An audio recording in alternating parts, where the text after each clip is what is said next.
ओ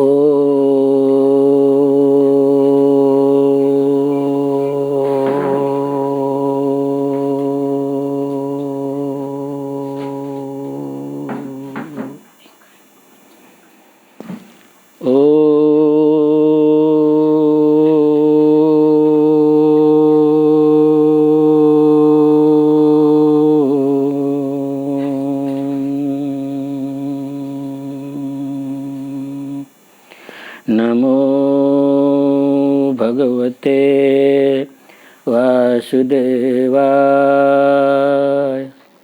कृष्णाय वासुदेवाय हरये परमात्मने प्रणतक्लेशनाशाय गोविन्दाय नमो नमः।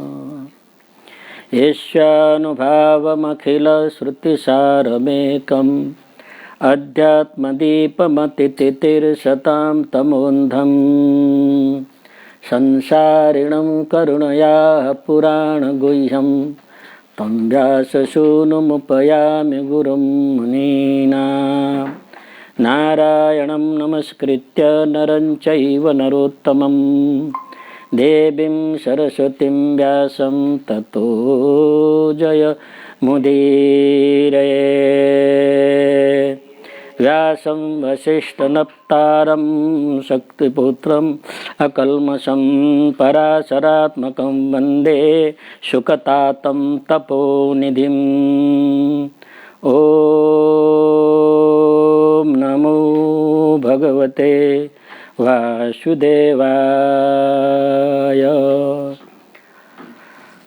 छठे स्कंध में 8वें अध्याय नारायण कवच नाम से प्रसिद्ध है। कवच का मतलब है शरीर का रक्षण करने वाला, जो युद्ध में शस्त्र का प्रहार न हो इसलिए एक कवच धारण, बलकल तुम धारण करते हैं, जिससे बाण का प्रहार मर्मस्थल में न पड़े। वैसे ही नारायण कवच में बटम है, इसलिए न्यास करना अनिवार्य है। तो न्यास में भी भगवान के मूल मंत्र है, 3 मूल मंत्र है भगवान विष्णु के। एक अष्टाक्षरी मूल मंत्र, हाँ, द्वादशाक्षरी मंत्र है, ओमकार सहित 12 अक्षर होने से द्वादशाक्षरी मंत्र। तीसरा महामंत्र है षडाक्षरी मंत्र, ओमकार सहित 6 अक्षर है। ये तीनों महामंत्रों से पहले न्यास करना चाहिए। फिर एक वक्त हम न्यास कैसे करते हैं वो बताते हैं, आप बराबर ध्यान दें। न्यास बराबर न हो तो पाठ का फल नहीं मिलता है। प्रथम का क्रम में अंग न्यास, अष्टाक्षर मंत्र के द्वारा एक एक अक्षर से अंगों में उसका न्यास करते हैं। न्यास माने प्रतिष्ठा, उस मंत्र के शरीर में प्रतिष्ठित करना है। तो नारायण, ओम नमो नारायण, ये 8 अक्षर मंत्र है। तो ओम बोल करके दोनों पग को स्पर्श करना है। ओम नमः पादयो, दोनों हाथ से स्पर्श करें। ओम नम नमः जान्मो, हाथों से दोनों घुटनों को स्पर्श करना है। ओम नम नमः जान्मो, ओम मम नमः उर्वो, उर्वो माने जांग के ऊपर स्पर्श करना। नाम नमः उदरे, उदर माने पेट में स्पर्श करना। राम नमः हृदय, हृदय में, हृदय माने इधर जो फेफड़ा है उसको, उसमें स्पर्श करना। यम नमः उरसी, दोनों के बीच में जो खाली है उसको उरस माने वक्षस्थल, वक्षस्थल पर स्पर्श करना। राम नमः मुखे, मुख का स्पर्श करना। यम नमः मस्तके, अब पद से लेकर के मस्तक तक 8 अक्षरों का न्यास हुआ। फिर उसको संहार न्यास कहते हैं। फिर ऊपर से ही शुरू करना, ओम से। ओम नमः मस्तके, नम नमः मुखे, मम नमः उरसी, नाम नमः हृदय, राम नमः उदरे, यम नमः ऊर्ध्वो राम नमः जान्मो यम नमः पादयो। इस प्रकार से सृष्टि न्यास और संहार न्यास करते हैं। पग से मस्तक तक को सृष्टि न्यास, फिर मस्तक से पग तक का उसी मंत्रों से न्यास करने से अंग न्यास में दो प्रकार का न्यास होता है, कर न्यास, सृष्टि न्यास और संहार न्यास। उसके बाद द्वादशाक्षरी मंत्र से करो, कर बने हाथ में न्यास माने स्थापन करते हैं। तो पहला अक्षर है 12 अक्षर, ओम नमो भगवते वासुदेवाय में 12 अक्षर है। तो ओम ओम नमः, हर अक्षरों के साथ ओमकार का संपुट करना है। तो ये ओम मंत्र के साथ भी ओम का संपुट, ओम से जब न्यास करते हैं तो एक ओम पहले बोलना, ओम ओम ओम ओम नमः तर्जन्यम। तर्जनी माने ये है, इसको तर्जनी बोलते हैं। तर्जन्याम ओम नम नमः दक्षिण मध्यमायाम। दक्षिण माने दाया हाथ के मध्यमा, नम नमः दक्षिण मध्य। ओम ओम नमः दक्षिण अनामिकायाम। ओम भम नमः दक्षिण कनिष्ठिकायाम। गम नमः, अब यहाँ से गम नमः दक्षिण वाम कनिष्ठिकायाम। वाम दक्षिण नहीं, वाम कनिष्ठिकायाम। वम नमः अनामिकायाम। ओम तेम नमः वाम मध्यमायाम। ओम वाम नमः वाम तर्जन्यम। फिर ओम शुम नमः दक्षिण अंगुष्ठ ऊर्ध्व पर्वणि। ये दो पर्व है, उसके ऊपर के पर दक्षिण ऊर्ध्व पर्वणि। और देम नमः दक्षिण अंगुष्ठ अध पर्वणि। फिर इधर वाम नमः वाम अंगुष्ठ ऊर्ध्व पर्वणि। ओम यम नमः वाम अंगुष्ठ अध पर्वणि। फिर 6 अक्षरों का मंत्र है विष्णु। ओम विष्णवे नमः। ओम ओम नमः हृदये। तर्जनी मध्यमा अनामिका। तर्जनी मध्यमा अनामिका से हृदय में स्पर्श करना है। ओम भीम नमः मूर्धनि। तर्जनी मध्यमा दोनों से मस्तक के स्पर्श करना है। तर्जनी इससे, ये तर्जनी ये हुआ, मध्यमा ये हुआ। शम नमः भ्रुवोर मध्य। भ्रुवोर मध्य में नहीं, यहाँ तर्जनी मध्यमा से भूम का स्पर्श करना है। ओम णम नमः शिखायाम। अंगुष्ठा से, केवल अंगुष्ठा से। णम नमः शिखायाम, अंगुष्ठा से स्पर्श करना। वेम नमः नेत्रयोः, दोनों। नम नमः सर्व संधिषु, सभी संधि का स्पर्श करना।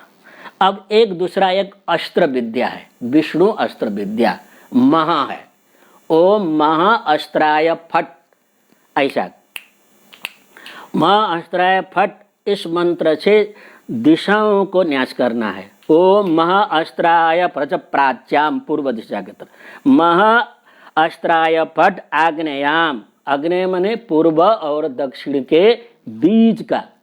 महा आग्नेयाम, अग्निकोण कहते हैं। महा दक्षिण श्याम, दक्षिण दिशा में। महा नैऋत्य। ओम महा अस्त्राय फट प्रतीच्याम। महा अस्त्राय वायव्य, पश्चिम दिशा और उत्तर दिशा के बीच। महाअस्त्राय उदिच्याम, उत्तर दिशा में। महाअस्त्राय ईशान्यम। महाअस्त्राय फट ऊर्ध्व दिशायाम। महाअस्त्राय अधर दिशायाम। इस प्रकार से न्यास करते हैं। और न्यास करने के बाद फिर पाठ करते हैं। जितना पहले पढ़ाया है, व्याख्या हुआ है, उस श्लोकों का फिर आवर्तन करते हैं। ओम राजोवाच यया गुप्त सहस्राक्ष सवाहान् रिपुसैनिकान् क्रीडन्निव विनिर्जित्य त्रिलोक्य भुजे श्रियं भगवन्तद्वमाख्याये धर्मनारायणात्मकम् यथा ततायिनः शत्रुन् येन गुप्तो जयन् मृधे।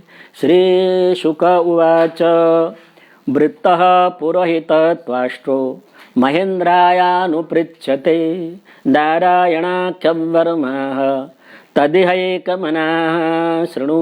विश्वरूप उवाच धौतांग्रे पाणिराचम्य शबवित्र उदमुखः कृतस्वांगकरन्यासो मंत्राव्यं वाग्यतः शुचिः नारायणमयं ब्रह्म सन्नयेद् भय आगते पादरजाननोरुर्वो रुदरे हृद्यथो रसे मुखे शिरसनुपूर्व्यात् ओंकारादिनिविन्यसेत् ओम नमो नारायणायेति विपर्ययमथा पिबा करन्यासं ततः कुर्या द्वादशाक्षर विद्यया प्रणवादेयकारान्त मंगुलंगष्ठपर्वसु ओ न्यषद हृदय ओंकारं विकारमनुमूर्धनि णकारं तो भ्रुवोर्मध्ये णकार शकारं तो भ्रुवोर्मध्ये णकारं शिखया दिशे विकारं नेत्रयोर्युज्यात्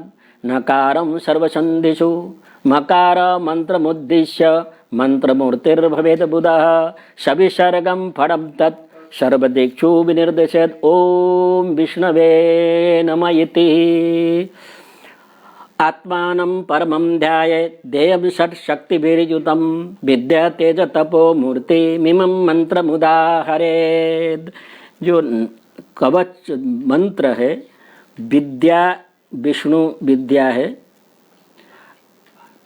परम शक्ति युक्त षट्शक्ति भी युक्तम 6 ऐश्वर्य से युक्त है, विद्या तेज तप मूर्ति है। ये मंत्र केवल अक्षर नहीं है, ये महामंत्र है। उस मंत्र को उच्चारण करते समय एक तो ओमकार लगा करके उच्चारण करना चाहिए और एक शुद्ध उच्चारण, जो अक्षर का जो स्थान है, दीर्घ है, ह्रस्व है, कहाँ यति करना है या सब कहाँ श्वास रोकना है, उस प्रकार से पाठ होना चाहिए। ओम हरिर्विदध्यान मम सर्वरक्षा निष्टांग्रि पद्मः पतगेन्द्र पृष्ठे दरारि चर्मासि गदेषु चाप पाषण्डदानोष्टगुणोष्टबाहु जलेषु मां रक्षतु मत्स्यमूर्तिर्यादो गणेभ्यो वरुणस्य पाशा स्थलेषु माया वटुबा मनोव्या त्रिविक्रमखे वतु विश्वरूपः दुर्गे षट् व्याजिमुखादिषु प्रभु पायान्निसिंहौ सुरयूथपारिः विमुञ्चतो यस्य महाट्टहासं दिशो विनेदुर्न्यपतंश्च गर्भाः रक्षत्सौमा ध्वनियज्ञकल्पः सुदंष्टयोनीतधरो वराह रामो द्रिकूटे सुतविप्रवासे सलक्ष्मणो भरताग्रजोस्मान्। 14 श्लोक तक पाठ हुआ, व्याख्यान हुआ था। आज 15वें श्लोक से व्याख्यान करेंगे, फिर 15वां श्लोक का थोड़ा उच्चारण करेंगे। रक्ष त्वसौमा ध्वनियज्ञकल्पः, बोले मा ध्वनियज्ञकल्प स्वदंष्टयोनीतधरो वराह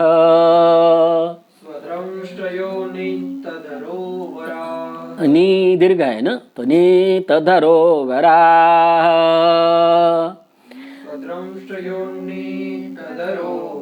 रामो द्रिकूटे श्रुतविप्रवासे सलक्ष्मणो व्यात् भरताग्रजोस्मान्।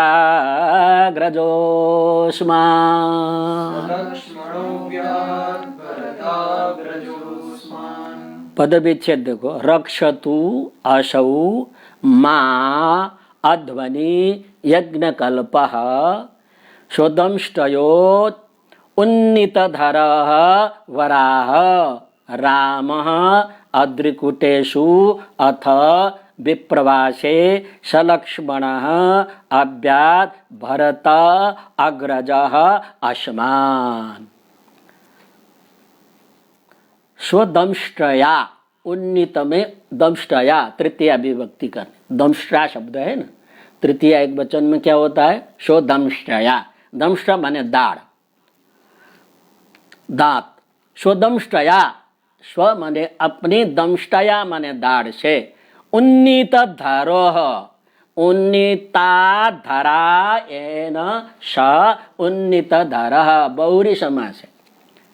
जिसने अपने दांत से पृथ्वी का उद्धार किया था। हयग्रीव नाम के कोई एक राक्षस था, उसने पृथ्वी को जो रसातल में ले जाकर डुबा दिया था। इसलिए यहाँ कहते हैं वराह भगवान अवतार लेकर के पृथ्वी को उद्धार किया, जल के ऊपर स्थापित किया था। इसलिए ऐसे उन्नीत धरः, पृथ्वी का उद्धार करने वाले ऐसे, यज्ञ मूर्ति शब्द भी है, यज्ञ कल्प भी है, दोनों शब्द है। कहीं यज्ञ मूर्ति शब्द आया है, कहीं यज्ञ कल्प आया है। अर्थ है यज्ञ मूर्ति, यज्ञ के साक्षात स्वरूप। वराह भगवान का वराह अवतार है, वो यज्ञ अवतार है। यज्ञ के मूर्ति स्वरूप वराह, असौ वराह, जो ये वराह अवतार है, शुक्र रूप धारण करने वाले भगवान। अध्वनि मार्ग में, जब हम मार्ग में यात्रा में होते हैं तब। माँ माम, माँ शब्द है ना, माँ अध्वनि, तो माँ निषेधात्मक अर्थ नहीं है।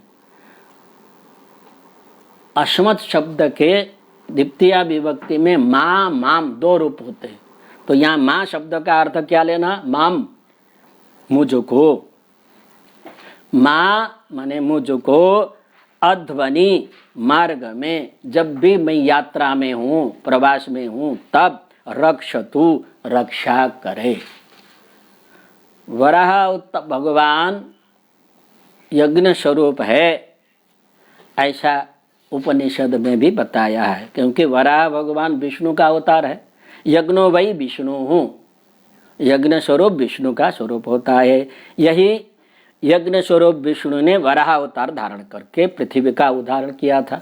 तो यहाँ क्यों कहते हैं मैं भी जगत रूपी इस संसार रूपी सागर में डूबा हूँ। जैसे सागर में पृथ्वी डूबी थी, आपने उसका उद्धार किया, मैं भी जगत रूपी सागर में डूबा हूँ, मुझे भी उद्धार, मेरा भी उद्धार किए, ऐसा भाव है इसमें। अद्रिकुटेषु, अद्रि माने पर्वत, कुट माने समूह। पर्वतों के शिखर में हम चढ़ते हैं, पर्वतारोहण करते हैं, तब कौन रक्षा करे? अद्रिकुटेषु रामः, राम। अब यहाँ राम, कौन सा राम लेना है? तीन राम है, एक बलराम है, परशुराम है, दाशरथी राम है। जगत में तीन राम हो गए। त्रेता युग में दो राम हो गए। राम, दाशरथी राम के अवतार लेने से पहले एक राम हो गए थे, उनका नाम याद है? परशुराम। परशुराम का अर्थ होता है परशुना रमते इति परशु, हाथ में परशु लेकर के जगत में जितने भी उपद्रवी क्षेत्रीय कुल में उत्पन्न होते हुए भी, रक्षक होते हुए भी भक्षक बने हुए थे, ब्राह्मण द्रोही बने हुए थे, उनके संहार करने के लिए भगवान ने आवेश अवतार दिया, क्रोधावतार।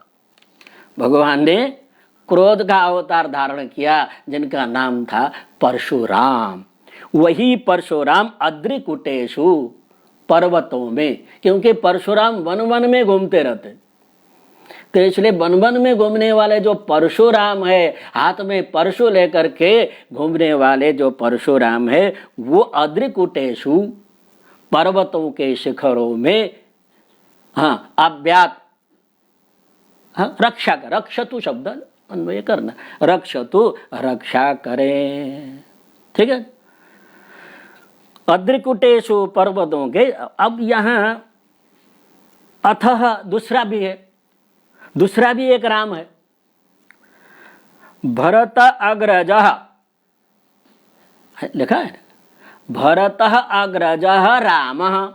फिर दूसरा लेना, जो भरत के बड़े भाई है वो राम है। कौन सा राम? दाशरथी राम हम बोलते, विष्णु के स्वरूप जो दशरथ के पुत्र के रूप में अयोध्या में अवतार लिया था, वो भरत के बड़े भाई। भरत के बड़े भाई है सलक्ष्मण, हमेशा लक्ष्मण के साथ होते हैं, लक्ष्मण से अलग नहीं रहते।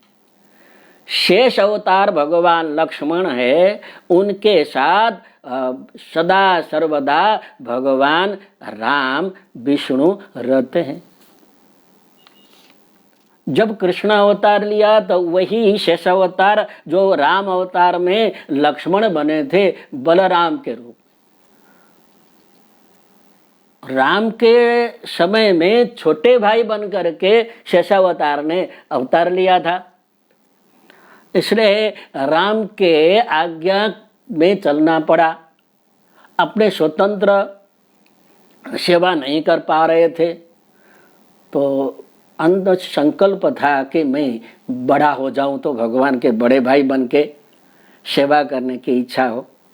तो राम ने द्वापर में कृष्ण का अवतार धारण किया, तो बलराम है ना, बलराम बड़े भाई के रूप में उन्होंने अवतार लिया। वो भी एक राम है, पर वो बलराम की बात यहाँ नहीं करते हैं। दो राम है, एक राम है परशुराम, जिसमें हाथ में परशु लेकर के जगत की रक्षा करते हैं, ब्राह्मणों की रक्षा करते हैं। तो वो परशुराम पर्वतों में जब प्रवास करते हैं, पर्वतारोहण करते हैं, तो वो रक्षा करे। विप्रवासे, विप्रवास का मतलब है प्रवास में, कहीं भी।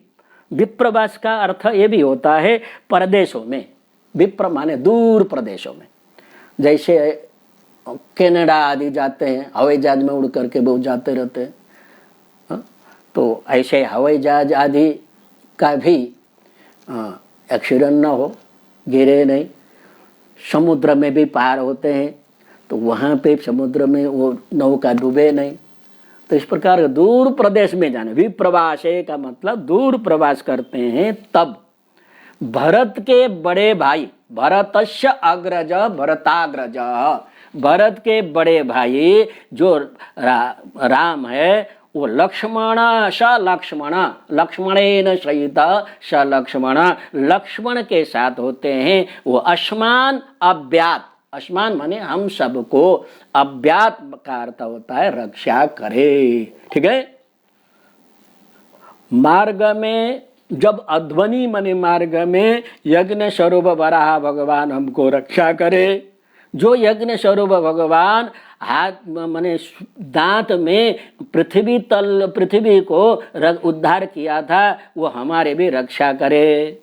उसी प्रकार दूर प्रदेश हम जाते हैं तो भरत के बड़े भाई रक्षा करें, और पर्वतारोहण करते हैं तो कौन राम रक्षा करे? परशुराम रक्षा करे। इस प्रकार से 15वां श्लोक का सामान्य अर्थ है।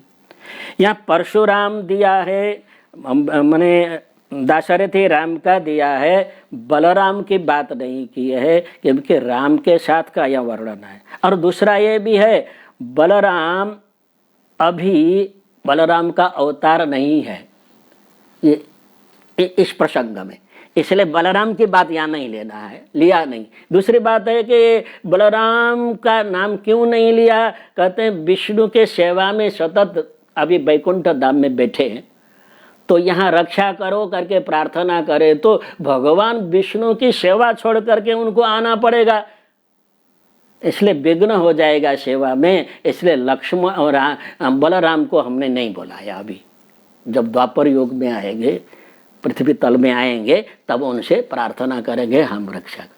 अभी कहाँ है बलराम? विष्णु की सेवा कर रहे हैं वैकुंठ धाम में, तो वैकुंठ धाम में बैठे हैं, तो उनको हे बलराम यहाँ आकर के रक्षा करो हमारी, तो ये नहीं आएंगे क्योंकि सतत भगवान की सेवा में बैठे हुए हैं। तो ये यहाँ एक भाव भी है। लक्ष्मण को बलराम को नाम नहीं दिया है। ठीक है ना। आगे दूसरा श्लोक क्या है? ममुग्रधर्मा दखिलात् प्रमादात् नारायण पातु नरश्चहासात् दत्तस्तयोगा दत्तयोगनाथ पायात् गुणेश कपिल कर्मबन्धात्। बोलिए। मामुग्रधर्मात् अखिलात् प्रमादात्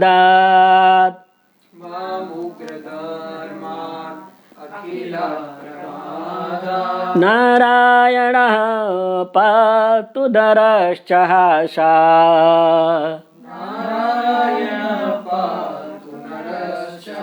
दत्तस्तयोगा दत्तयोगनाथः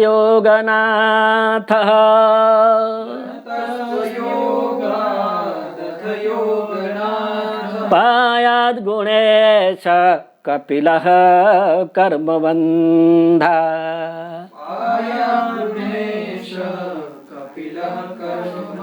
उग्र धर्मात्, यहाँ धर्म शब्द लेना है कर्म। मारण मोहन उच्चाटन आदि व्यभिचारी जो भयंकर कर्म है वो उग्र धर्म कहते हैं। लिखना हो तो लिख ही लो। उग्र माने यहाँ भयंकर, धर्म माने कर्म, व्यभिचारी कर्म। व्यभिचारी में क्या होता है? मारण मोहन उच्चाटन अपसारण, मारय मारय माने त्रोटय त्रोटय छिंदी बिंदी इत्यादि इत्यादि तांत्रिक प्रक्रिया में जो प्रयोग होते हैं। ऐसे उग्र कर्म हमारे ऊपर न करे कोई भी। तो ऐसे उग्र कर्म से हमारी रक्षा कौन करे? अखिल धर्म नारायण, भगवान साक्षात नारायण स्वरूप है वो भगवान नारायण। उग्र कर्म जो मारण उच्चाटन आदि भयंकर कर्म करके हमको वश में करते हो, तो ऐसे लोगों से हमारी रक्षा करें। अखिलात् प्रमादात्, सर्व प्रकार से प्रमादों से। अब प्रमाद क्या है? सर्व प्रकार के प्रमाद, कर्तव्य कार्य न करके अकर्तव्य कार्य करना, वो एक प्रकार का प्रमाद है। कर्तव्य कार्य को छोड़ करके अकर्तव्य कर, जो करना चाहिए वो न करके न करना चाहिए वो काम करते, वो प्रमाद कहते। अथवा कर्तव्य कर्म भी कब करना चाहिए, कैसे करना चाहिए, जिसको ज्ञान नहीं है उसे प्रमाद कहते हैं। कर्तव्य कर्म भी करता तो है, पर कब करना चाहिए कैसे करना चाहिए विधि जानता नहीं हो, उसको भी प्रमाद कहते हैं। अथवा तो कर्तव्य कर्म करना भूल जाता हो, वो भूलना भी प्रमाद है। 3 प्रकार का अर्थ करना, याद रखना। समझ में आया? एक तो कर्तव्य कर्म न करके अकर्तव्य कर्म, जो करना चाहिए वो न करके न करने वाला कर्म करता हो, उसको भी प्रमाद करते हैं। अथवा कर्तव्य कर्म कब करना चाहिए कैसे करना चाहिए वो विधि जानता नहीं हो तो भी करता हो, ऐसे प्रमाद कहते हैं। अथवा कर्तव्य कर्म करना भूल जाता है, जैसे ब्राह्मण को संध्या वंदन आदि कर्तव्य कर्म है उसको न करना, ये भी प्रमाद है। ठीक है। तो ये इस प्रकार के कर्तव्य कर्म से चूक जाते हैं, ऐसे प्रमाद से भगवान नारायण रक्षतु। 2 प्रकार के जो कर्म है उनमें से भगवान नारायण रक्षा करे। एक तो कौन सा कर्म है? उग्र कर्म। उग्र धर्म शब्द दिया है, धर्म का अर्थ यहाँ कर्म लेना है।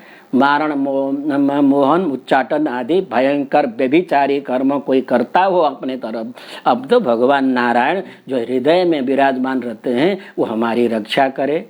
दूसरा प्रमाद का अर्थ मैंने कहा है, जो प्रमाद हो जाए अपने से वो भी भगवान नारायण रक्षा करे। दूसरा है नरश्च हासात पातु। हासात, यह हास शब्द दिया है, तो हास का अर्थ तो प्रसन्नता अर्थ होना चाहिए, यहाँ नहीं है। कभी कभी मनुष्य सत्कर्म भी करता है, अच्छा कर्म भी करता है, तो अभिमान होता है, गर्व होता है, मैंने ऐसा काम किया, मैं बड़ा हूँ, बड़े भक्त हूँ, मैं दानी हूँ, दान करता है, बड़ा अभिमानी करके अट्टहास करता है। ऐसे अट्टहास करने से, अभिमान होने से, अति गर्वेण रावण को भी अभिमान हुआ था तो उसका पतन हो गया। तो ये अति सर्वत्र वर्जयेत, ऐसे कहा हो, अति कर्म करता हो, कर्म करते हुए भी अभिमान करते हो और हर्ष करता है, अट्टहास करते हैं। वो ऐसे अट्टहास करने से भगवान नर अवतार है।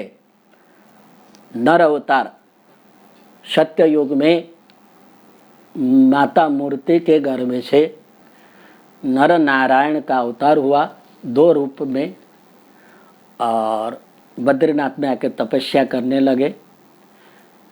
जो नर और नारायण दोनों तपस्या करते करते वहाँ एक सहस्र कवच नाम का एक राक्षस था, नर को सताने लगा।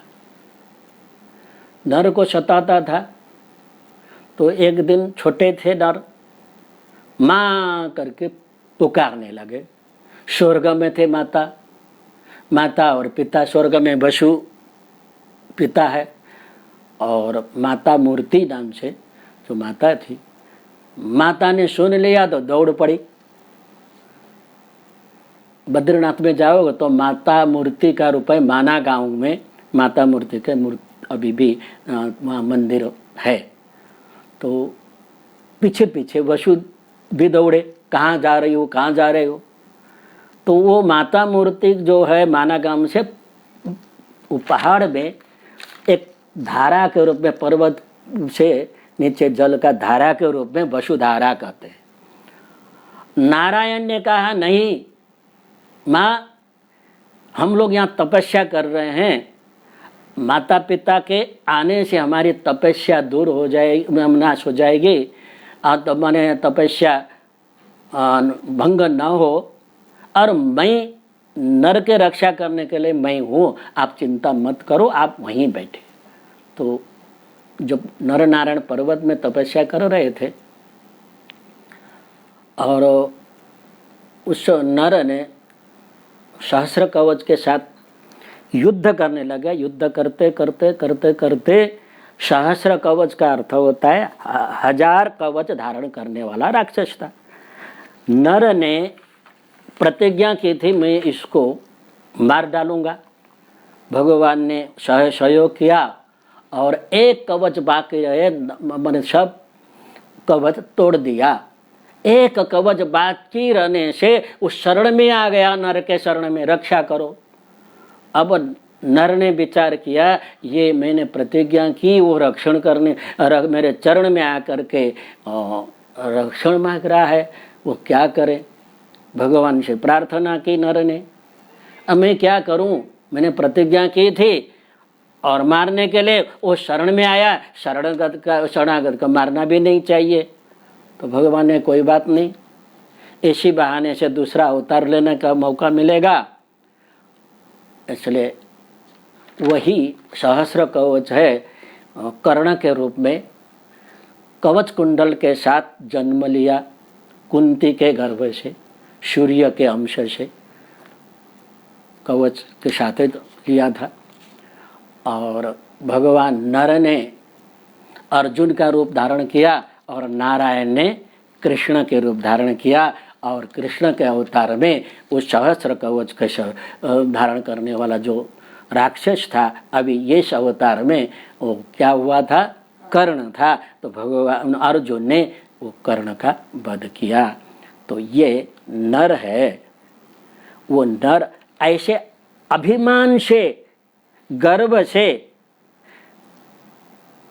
रक्षा करे। कभी भी सत्कर्म हो, कोई भी कर्म करते हैं, हमारे अभिमान ना आए, भगवान जो नर है हमारी रक्षा करे अभिमान आने से। ठीक है, समझ में आया। नर भी नारायण का ही एक अवतार है। योगेशः, योगों के ईश स्वामी, दत्त, दत्तस्तो योगात, यद योगनाथ, योगेश शब्द भी है, योगनाथ शब्द भी है, या योगनाथ शब्द है। योगनाथ माने योगेश्वर भगवान, दत्तात्रय, दत्त का अर्थ या दत्तात्रय, दत्तस्तु शब्द है, तू दत्तात्रय तो अयोगात, योग करने से प्रमाद आ जाए, योगाभ्यास में आने वाले विघ्न आ जाए, योग में भी योग करते करते कामना उत्पन्न हो जाए, योग की सिद्धि न हो पाए, चित्तवृत्ति निरोधा, चित्तवृत्ति को रोकना ही योग है, चित्तवृत्ति का निरोध न हो पाए, तो ऐसे अवस्था में भगवान योगेश्वर दत्तात्रेय जी रक्षा पायात, यह शब्द आया, पायात का अर्थ पारक्षण अर्थ। और गुणेशः कपिल कर्म बंधात, कर्म बंधात माने कर्मों के बंधन से, कर्म तो बंधन है ही है, अवश्यमेव भोक्तव्यम कृतम कर्म शुभाशुभम, जो हम कर्म करते हैं तो कर्म एक बंधन रूप में होता है, उसको भोगने के लिए दूसरा जन्म भी लेना पड़ता है, कर्म के कारण ही जन्म होता है, कर्माशयो जात्यायुर्भोग, ऐसा योग शास्त्र में बताया, कर्म के कारण ही जाति प्राप्त होती है, आयु प्राप्त होती है, भोग प्राप्त होता है। तो जो आयु तब पूरा होता है जो कर्म भोग लेते हैं, तब समझो कि 100 वर्ष में जन्म लिया, 100 वर्ष के आयु लेकर के 50 वर्ष में ही कर्म भोग लिया हो तो 50 वर्ष में उसकी मृत्यु हो जाती है। तो कर्म बंधात,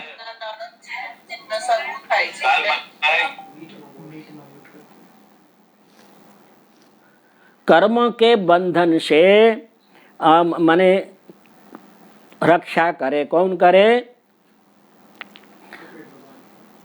कौन करे, कपिल, गुणेशः, गुणों के ईश,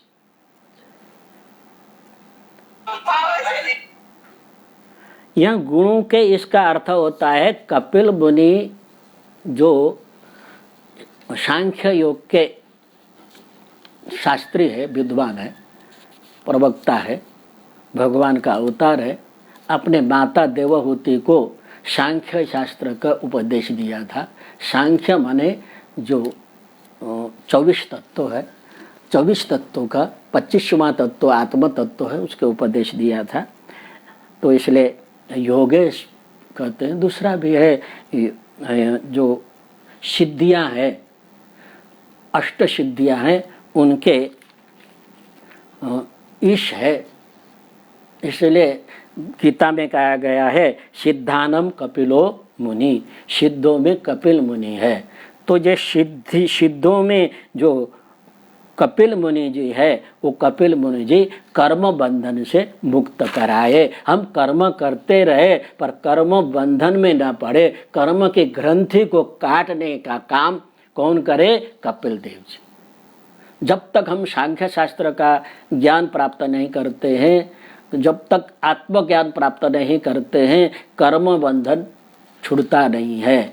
माता देवहूति ने कपिल देव को प्रार्थना की थी, मैं माया के जाल में, माया के बंधन में, ममता में पड़ी हूँ, हे पुत्र तुम तपस्या करने के लिए वन में जा रहे हो, पर मुझे ये ममता के ग्रंथि से ग्रंथि को तोड़ करके किस प्रकार से ममता से मुक्त हो पाऊँ, ऐसे उपदेश दे दो। तब तृतीय स्कंद में भागवत में तृतीय स्कंद में ये उपदेश दिया है।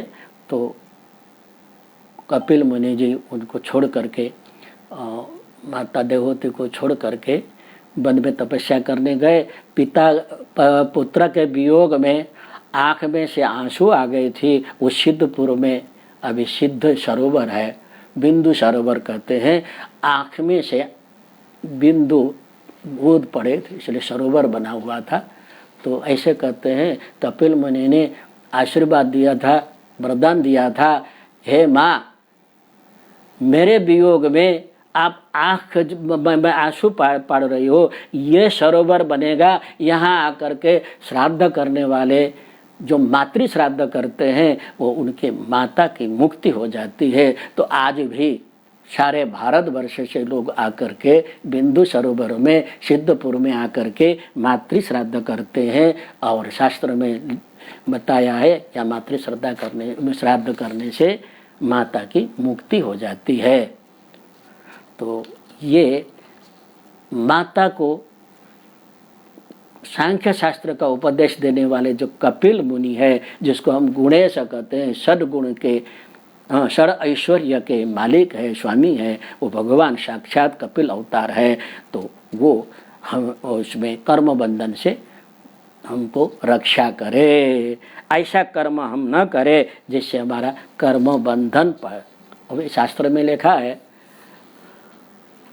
भागवत गीता में 3 अध्याय में लिखा है, भगवान के निमित्त, यज्ञ के निमित्त जो भी हम काम करते हैं तो कर्म के बंधन में नहीं पड़ते। हम कोई भी कर्म करे, भगवत निमित्त करे, यज्ञ के निमित्त करे, तो वो कर्म के बंधन में नहीं पड़ेंगे।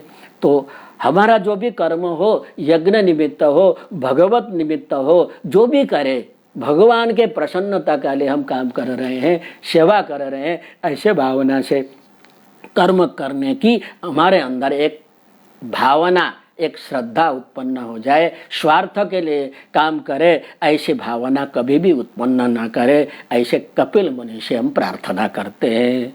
फिर एक दब्बे श्लोक का उच्चारण करके, मामुग्रधर्मात् अखिलात् प्रमादा नारायण पातु नरश्चहासा ततस्त योगा अथ योगनाथ पायाद गुणेश कपिला कर्मबंधात्। अब यहाँ एक हास शब्द के थोड़ा व्याख्या हम कहने चाहते हैं। हास का अर्थ उपहास भी होता है, उपहास। अब कभी कभी जाने न जाने में हम उपहास तिरस्कार कर बैठते हैं। बड़ों का तिरस्कार करते हैं, देवों का तिरस्कार करते हैं, किसी पूजनीय व्यक्ति का उपहास करते हैं, तो वो दुखी हो करके अपने को शाप दे देते हैं। कोई विकलांग व्यक्ति को देख करके हम हंसते हैं, कोई काले व्यक्ति को देख करके हंसते हैं, कोई रास्ता में चलते चलते कोई वृद्ध है गिर गया हो तो उसको उठाने के बजाय हम हंसते हैं। उसको महापाप है, अधपतन का कारण है। उदाहरण आता है, चित्रकेतु राजा थे, आकाश मार्ग से विमान में चल रहे थे, तो हिमालय के चोटी के ऊपर से जा रहे थे। तो हिमालय के ऊपर एक पत्थर के ऊपर बैठे थे शिव जी। शिव जी के गोद में पार्वती बैठी थी और सामने ऋषि लोग उपदेश सुन रहे थे। चित्रकेतु ने भगवान के स्वरूप को, पार्वती के स्वरूप को समझा नहीं, हंसे। भगवान होते हुए भी, अब पार्वती जगदम्बा होते हुए भी उनकी मर्यादा नहीं रखती है, ऐसा उपहास किया। तो पार्वती ने उनको शाप दे दिया, तुम राक्षस हो, विवेकहीन हो। अरे उपहास भी होता है, तिरस्कार भी होता है। इसलिए ऐसे तिरस्कार की अवस्था में नर भगवान रक्षा करे। ठीक है, समझ में आया ना। सनत कुमारो वतु कामदेवात् हय शीर्षा माम पतिदेव हेलना देवर्षिवर्य पुरुषार्चनान्तरात् कुर्मो हरेर्माम निरयादशेषात्। बोलिए, सनत कुमारो वतु कामदेवात्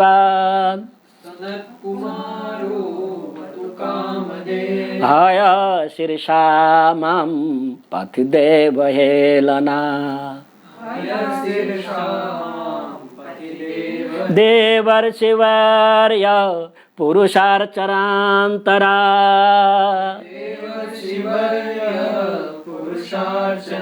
कुर्मो हरिर्माम निरयादशेषा।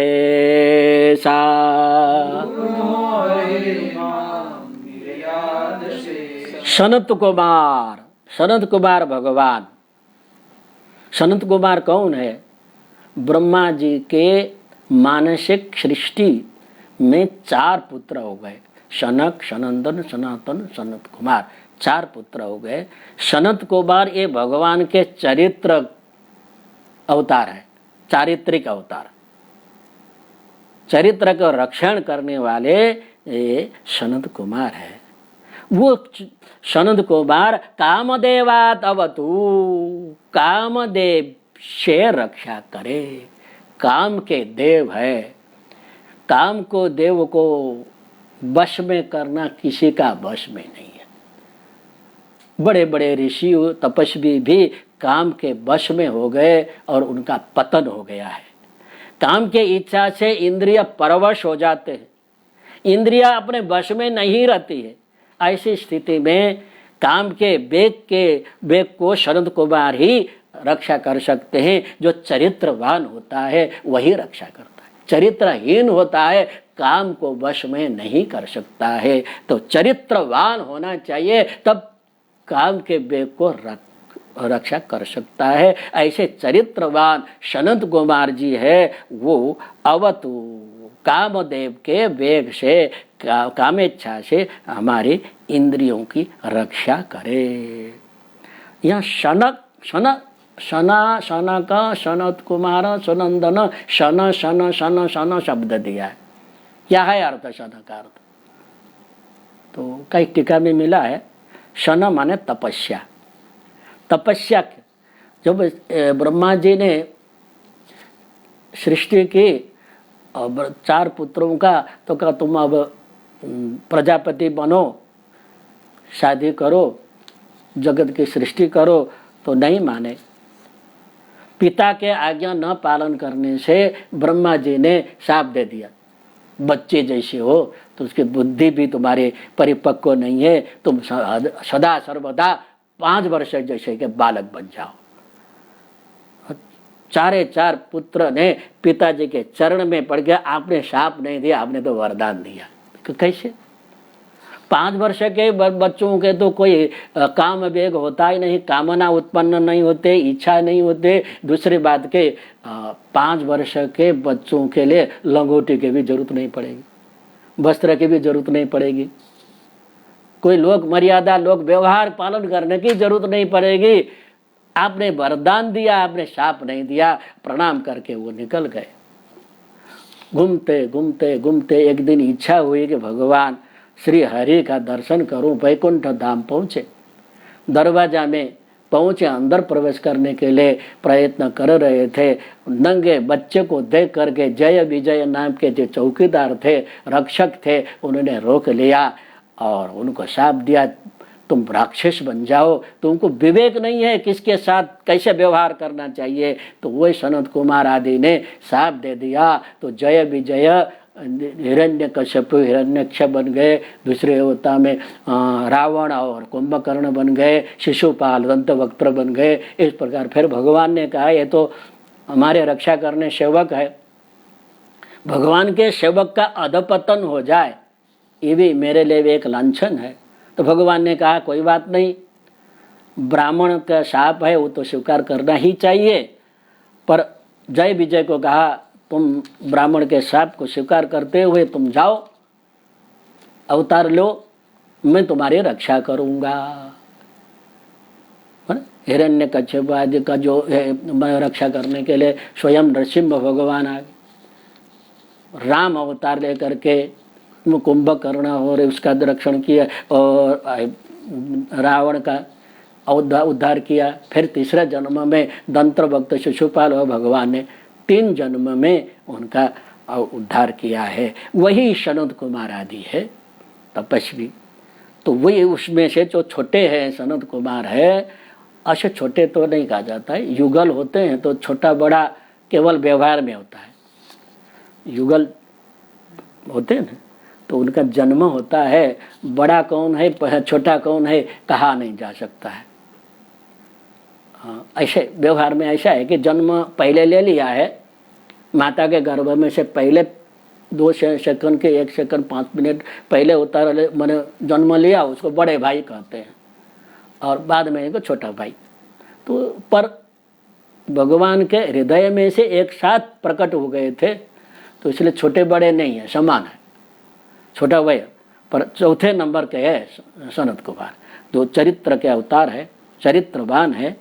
तो ऐसे चरित्रवान भगवान सनत कुमार काम के बेबस में इंद्रिय परवश हो जाती है, वो इंद्रिय बस में नहीं रहती है। ऐसी स्थिति में काम के बेग को सनत कुमार जी रक्षा करे।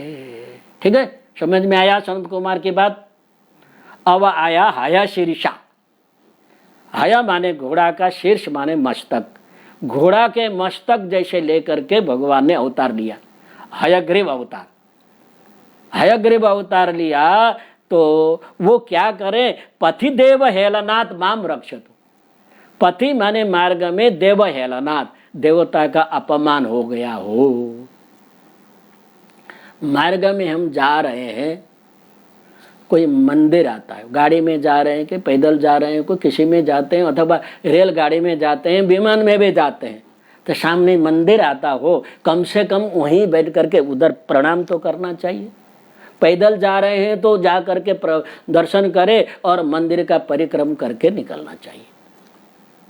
ऐसा न करने से वो देवता का हेलन माने तिरस्कार होता है। मार्ग में ऐसा जाने न जाने देवता का तिरस्कार हो जाए तो हय शीर्षा, हयग्रीव भगवान माम रक्षतु, मेरी रक्षा करे। अनेक प्रकार के देवताओं के अपराध होता है। देखो, जानना चाहते हो कहाँ कहाँ होता है, माने अपराध होता है, जानना चाहिए। ठीक है, मंदिर परिसर में तुम जा रहे हो, स्कूटर लेकर जा रहे हो, गाड़ी में जा रहे हो, मंदिर के दरवाजा के अंदर गाड़ी लेके नहीं जाना, और गाड़ी लेके नहीं जाना, बाहर रख करके जाओ। गाड़ी लेके जाओगे तो वो भी अपमान होगा। अभिज्ञान शाकुंतल नाम के एक काव्य है, बहुत सुंदर, कालिदास ने लिखा। वहाँ राजा प्रवेश करता है तो कहता है विनीत वैसे नहीं व प्रविष्टव्यम, तो जितने भी रथ है वो बाहर ही रखता था, और जो राजा का वेश भी बदल करके सामान्य वेश से प्रवेश करता।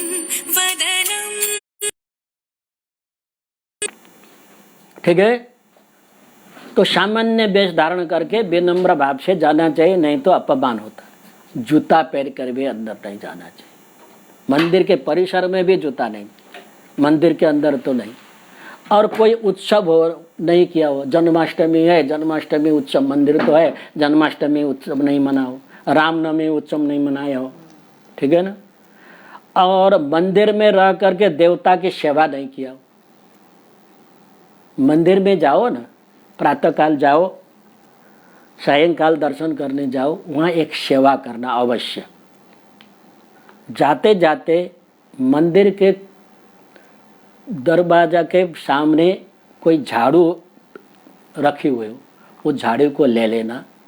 कम से कम पूरे मंदिर के परिसर साफ न करो तो जब सीढ़ियाँ होती है उस सीढ़ी को साफ करो। तृतीय स्कंद, नवम स्कंद में अम्बरीश की कथा आती है। अम्बरीश जब जाते थे मंदिर में तो झाड़ू लेकर के पहले झाड़ू लगाते थे, राजा होते हुए भी सम्मार्जना आदि करते। ऐसा करना चाहिए। अथवा सुबह जब वहाँ जाओ तो कुछ फूल, बगीचा में जाओ, फूल लेकर के पुजारी को दे दो तोड़कर। वो भी नहीं हुआ तो बगीचा में जा कर के, मंदिर के आगे बगीचा है, फूल है, उसमें पानी चढ़ाओ, ये भी सेवा होगी। कुछ न कुछ वह मंदिर में जा करके करो, जा करके केवल हाथ जोड़ के पीछे नहीं आना चाहिए। देखो, झाड़ू पोछा आदि अवश्य करना चाहिए। फूल के तोड़ के दे दो, कुछ नहीं हो। रास्ते में मंदिर आता है तो उसको प्रणाम करना, और बाएं तरफ मंदिर आता है तो परिक्रमा करके दाएं तरफ होकर के निकलना। और तुमने भोजन किया हो, हाथ धोया न हो, मुख धोया न हो, तो भगवान को प्रणाम करना और स्तुति करना, ये भी महान अपराध है। और मंदिर में जाकर के प्रदक्षिणा करना, पर मंदिर से बाहर में। किसी अभी जितने भी अंधविश्वासी होते हैं, अंधश्रद्धा वाले होते हैं, वो नहीं जानते हैं, तो मंदिर के अंदर घूम लेते हैं ऐसे प्रदक्षिणम पदे पदे करते हैं कि नहीं, ऐसे घूमते। तुमको पता नहीं, तुम घूमोगे तो तुम्हारा पीठ किधर जाएगा, भगवान के सामने नहीं। ऐसा मैंने प्रदक्षिणा भी नहीं घूम करके, प्रदक्षिणा नहीं करो, मंदिर से बाहर करो, मंदिर के तरफ पग पसार करके नहीं बैठना। और कितने मंदिर में जाते हैं, थक के आ जाते हैं तो मंदिर के तरफ ऐसा बैठ जाते हैं, पग लामा वो मंदिर की तरफ। हाँ, बड़े बड़े जाओ आप, ऐसे ऐसे उसका पग उधर तरफ नहीं करना चाहिए। और दूसरा है, मंदिर में सोना भी नहीं चाहिए, और मंदिर में बैठ करके सोना भी नहीं चाहिए। बैठ करके कितनी ऐसा कम्बल ओढ़ करके, वस्त्र ओढ़ करके ऐसे बैठ जाते हैं, कुछ कोई पहचान में नहीं आ जाए अदब, ऐसे कम्बलावरणम ऐसा शब्द आया है, इसमें आया है पुस्तक में। हाँ, ये है कम्बलावरणम चैव परनिंदा परस्तुति, यह है कम्बल से पूरा शरीर को नहीं ढकना। परनिंदा, मंदिर के अंदर जा करके दूसरे की निंदा नहीं करना। परनिंदा का अर्थ परमेश्वर की निंदा, परनिंदा माने दूसरे किसी की भी निंदा। और स्तुति भी नहीं करना, स्तुति नहीं करना। और अश्लील व शब्द, मंदिर के अंदर अश्लील शब्द नहीं बोलना। मंदिर में अपभ्रंश शब्द, गाली देना आदि शब्द भी नहीं करना चाहिए। अधो वायु भी नहीं छोड़ना। हाँ, शक्ति होने पर भी सामान्य पूजा करना। मंदिर में जाओ, तुम्हारे पास शक्ति है, डॉलर लेके आए हो, कनाडा जाके, अमेरिका में जाके आए हो, केवल हाथ जोड़ करके ही मंदिर में बाहर नहीं निकलना। शक्ति के अनुसार वहां पर दक्षिणा आदि देना चाहिए। झगड़ा नहीं करना मंदिर के अंदर दूसरे मिलकर। उच्च स्वर से चिल्लाना नहीं, उच्च स्वर से रोना नहीं, झगड़ा भी करना। क्रूर भाषण नहीं करा, कठोर भाषण भी नहीं करा, ठीक है ना। तो इस प्रकार से। और दूसरा शब्द सुंदर बताया है, जो कोई फल, ऋतु फल होता है। ऋतु फल का अर्थ जानते हो? जब कोई भी ऋतु आता है, कोई फल का मौसम आता है, तो वो फल को पहले खाना नहीं चाहिए। वो ऋतु फल को पहले भगवान को अर्पण करना है, मंदिर में अर्पण करने के बाद ही उसका खाना है। और दूसरे बात में, भगवान को अर्पण करे बगैर खाते हैं तो भी भगवान का अपमान होता है। और दूसरा है कि भगवान के जो पहले सुबह बनाया है भोजन और बासी भोजन, वो भोग लगाते हैं, वही अवशिष्ट उच्छिष्ट भोजन भी नहीं भगवान को। जब इस प्रकार के अनेक प्रकार से पाप होते हैं, ऐसे पापों से भी अपने बच के रहना चाहिए, ठीक है ना। तो देव हेलनाथ शब्द आया, पथि देव हेलनाथ, मार्ग में देवता का हेलन माने क्या होता है, अपराध होता है। हाँ, ठीक है, अब पूरा करते हैं। देवर्षि वर्य, देवर्षि वर्य माने नारद जी, पुरुषार्चनांतरात, अन्य देवताओं के पूजा करने से, जो जिस संप्रदाय में हो, अथवा तो पुरुषांतरात शब्द है, ये पुरुष में अंतर माने विघ्न आ जाए, पूजा में विघ्न आ जाए तो देवर्षि रक्षा करे। कुर्मो हरि माम निरयाद अशेषात, संपूर्ण नरकों में जाने से कुर्म अवतार भगवान जो हरि है, कच्छप अवतार भगवान हरि है, वो हमारी रक्षा करे। इस प्रकार से 17वां श्लोक तक आज पूर्ण करते हैं। एक अंतिम श्लोक का फिर एक वक्त उच्चारण करें। सनत कुमारो वतु कामदेवात्, बोलिए सनत कुमारो वतु कामदेवात्, हया शीर्षा मां पथि देव हेलनात्, हयशीर्षा मां पतिदेव हेलनात्, देवर्षिवर्य पुरुषार्चनान्तरा, देवर्षिवर्य पुरुषार्चनान्तरा, कुर्मो हरिर्मां निरयादशेषा, कुर्मो हरिर्मां निरयादशेषा। नरक में जो जहाँ जाना पड़े कोई भी कर्मों के वश में हो करके, तो ऐसे नरक में से कूर्म अवतार भगवान जो कच्छप अवतार है वो हमारी रक्षा करे। ये श्लोक के थोड़ा कुछ विशेष होगा, आगे के व्याख्यान में जो अवशिष्ट कुछ अंश है, कुछ कहने लायक है, तो फिर कहते हुए आगे के शनिवार में, जो कदाचित आगे के शनिवार में मौका मिलेगा नहीं मिलेगा, जब भी होगा तब आगे का व्याख्यान इसी प्रकार से होता रहेगा।